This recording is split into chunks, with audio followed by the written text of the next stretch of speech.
કેવો રહ્યો તમારો ચાઇનાનો અનુભવ? ચાઇના કન્ટેન્ટ પર બહુ સારું રહ્યું છે દીપકભાઈ.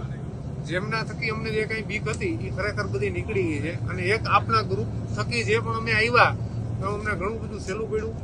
અને એ ગ્રુપ થકી અમને એકાબીજાને ગ્રુપ આખું મળી ગયું એટલે અંદર જવાથી માંડીને અહીંયા ચાઇનામાં કોઈ પણ જાતની કાંઈ પણ તકલીફ પડી નથી. હવે કોઈ જાતનો એવો ડર નથી કે ભાઈ ચાઇના જાય તો આમ થાય ને ઓલું થાય ને એવું કાંઈ ને. આપણે બિઝનેસ જેનો બિઝનેસ લાગતો ઓળખતો હોય ને એ બિઝનેસ માટે ખરેખર ચાઇના બેસ્ટ છે અને સારું છે. Very good. જે લોકો કહે છે કે ચાઇના ચોરીનું કામ કરે છે, કચરો માલ આપે છે, ના એવું ચાઇનામાં અમને એવું કઈ ન લાગ્યું. પણ ક્વોલિટી વાઇઝ જે તમે માંગો અને તમારે જેવું જોતું હોય એવું ચાઇના આપે છે. નબળી ક્વોલિટી જોતી હોય તો નબળી આપે ને સારી ક્વોલિટી જોતી હોય તો સારી પણ આપે જ છે. Very good. અને કેન્ટન ફેરનો અનુભવ કેવો રહ્યો તમારો? કન્ટેન્ટ પેનનો અનુભવ સારો રહ્યો. શું જોયું તમે? શું ચાર ફોન હતા? કન્ટેન્ટ પેનમાં અમારે વિજયસિંહ પર એમપી કોણ ગ્રુપમાં જે કંઈ એમના સેન્સર ને બધું જોતું હતું એ પણ જોયું. અને મેં પોતે ઓટોમોબાઈલ્સ ને લગતા જે કંઈ અમારા પાર્ટ્સ ને આ તે રિવ્યુ જે બધા હતા એ બધા સારા રહ્યા.